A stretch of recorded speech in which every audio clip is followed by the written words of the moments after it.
1 Chronicles chapter 14.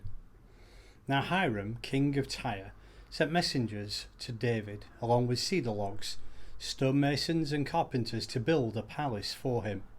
And David knew that the Lord had established him as king over Israel, and that his kingdom had been highly exalted for the sake of his people Israel.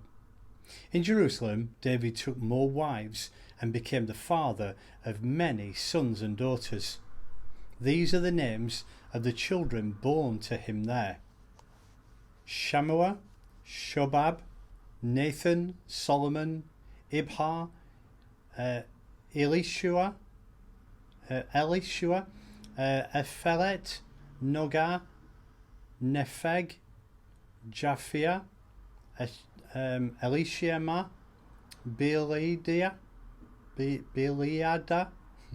and Eliphelet.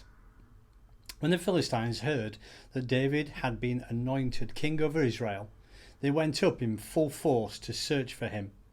But David heard about it and went out to meet them. Now the Philistines had come and raided the Valley of Rephaim.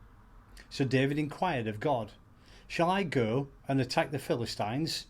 Will you hand them over to me?"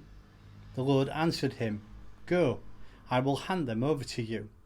So David and his men went up to Baal Perazim, and there he defeated them. He said, "As waters break out, God has broken out against my enemies by my hand." So that place was called Baal Perazim. The Philistines had abandoned their gods there, and David gave orders to burn them in the fire. Once more the Philistines raided the valley. So David inquired of God again, and God answered him, "Do not go straight up, but circle around them and attack them in front of the balsam trees.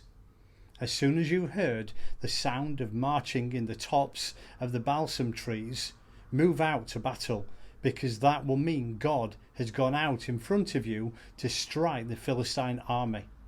So David did as God commanded him, and they struck down the Philistine army all the way from Gibeon to Gezer. So David's fame spread throughout every land, and the Lord made all the nations fear him.